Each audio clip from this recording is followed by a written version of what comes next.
sales and marketing, there has always been a war between them. Yeah. What are like the reasons those two departments are usually at war?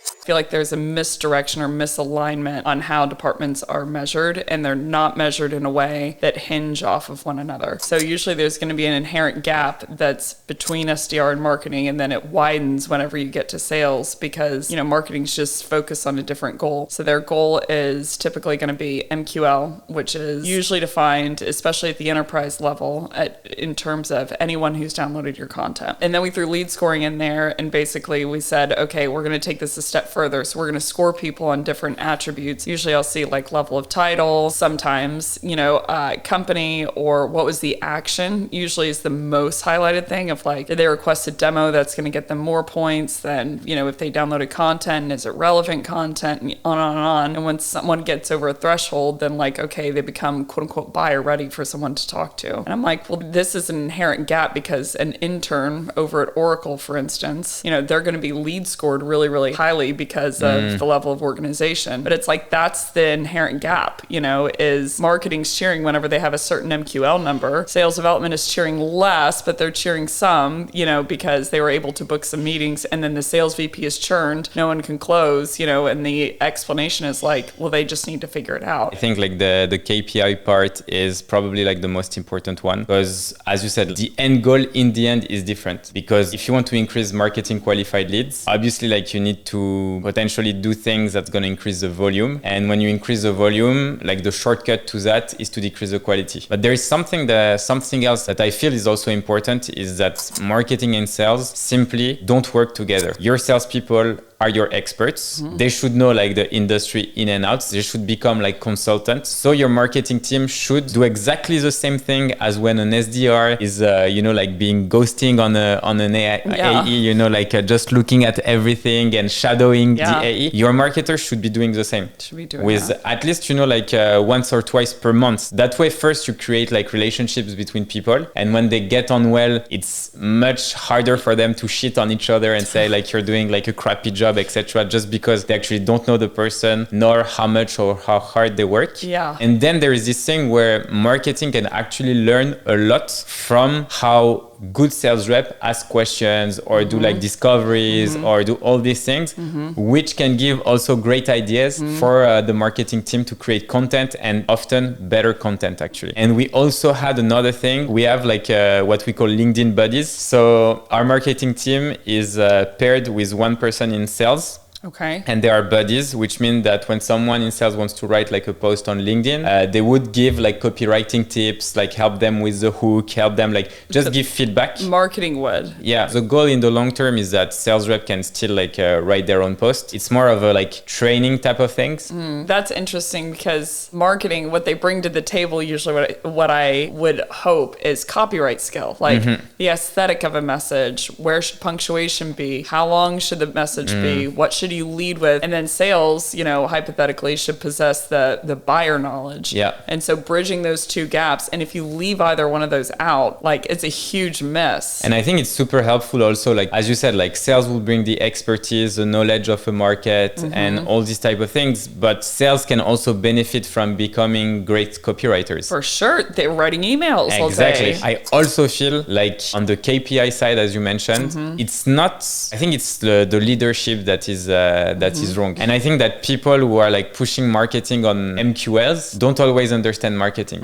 My vision is that no matter the KPI you give to people, they would always optimize their behaviors towards those KPIs. Yeah. And marketing for me, it's really linked to the brand that you are creating. Right. And the brand is not easily measurable over a short period of time. And when you look at sales, you think of quarter. When you look at companies, you think of also quarterly performance or yearly performance, but marketing can sometimes take much longer. And the truth is like, if you want to be great at marketing, you need to believe in it. Yeah. And most companies don't, because what we want is that action leads to revenue. revenue. But revenue is a lagging indicator, except if you are doing like drop shipping, which is impulse buying, where you showcase a product, people buy it. Okay, boom, I know it. I've spent $10 on ads. I made $5. Okay, shit, there is a problem now. But otherwise, it's super difficult. And we see a lot of companies that had a lot of money in the early days, so they kind of like grew and then they stopped just because they didn't have the long-term strategy of just bringing value, building like strong relationship with their audience, building communities,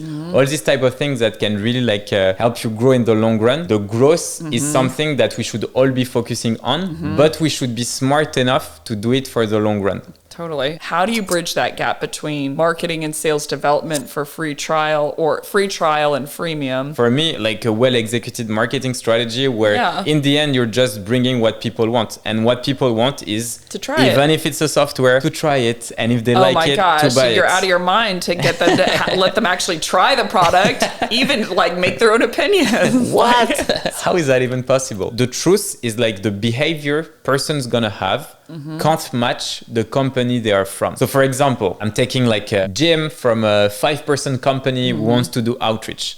Maybe this guy doesn't know shit about outreach and wants a demo because he wants to understand the benefit of the product, how it can help his business grow, because for him, spending even $100 is a lot and he needs that help. As a brand and as our mission, for me, it's okay to spend a resource on someone like Jim, just because, you know, even though you can say it's not the best ROI because the average revenue, it helps them. Right. And I know that if Jim is happy, he's going to talk to other people and then the word of mouth will grow, etc. Because I believe in my long-term strategy of marketing, which is helping people achieve their results. Of course. Deliver value, it will bring more value. And then once people are happy, they talk about it. And then compare Jim to, I don't know, like Sarah, who work at Adobe. And maybe, you know, you could say, if you would have done like lead scoring on Sarah at Adobe, I would have get, okay, like she's CMO. Awesome.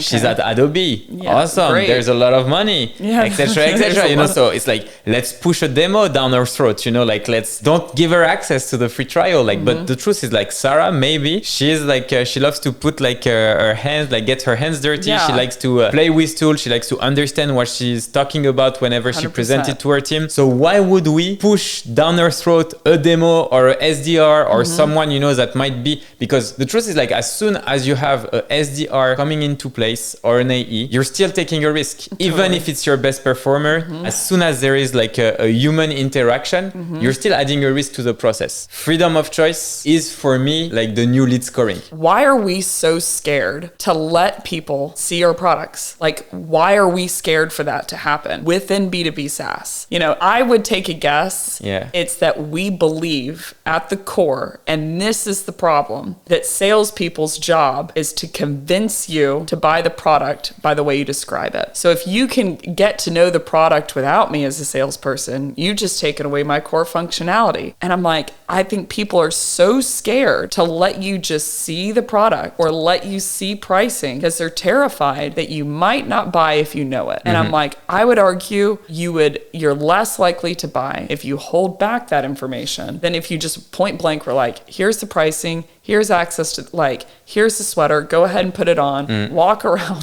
come back, and let me know what you think. Product marketing is something that's very few people like to do. The marketers love to focus on tagline that no one understands, but that looks good or that sounds great. Bubbly. And that are on the homepage. Yeah. But everything that happens after feels, for a lot of marketers, that it's not their job anymore. Yeah. And it's like, you know what? We already gave you the email, sales, do your job. But the truth is, for me, everything that happens after and everything that happens in the product can also be impacted a lot by marketing. In our space, sales automation, how many people had the tagline, put your sales on autopilot? That sounds awesome. If I could put my sales on autopilot, I would do it. Like, seriously, like even me, like, you know, I'm in the space, like autopilot and the company keeps growing. That's awesome. But that's a shitty marketing tagline because the promise you get is never there. And the product will not help you see that. So what do they feel? It's like we're over-promising.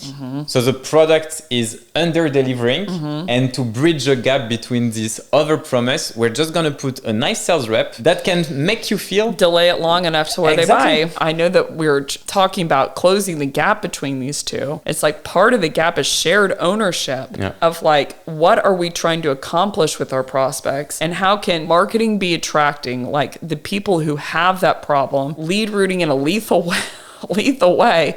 Sales development is booking the time, and it shouldn't be BANT questions. It should be further understanding the details of that problem, the root cause of that problem, and sales should be an extension of that, and CS should be an extension of solving those specific problems. But that is like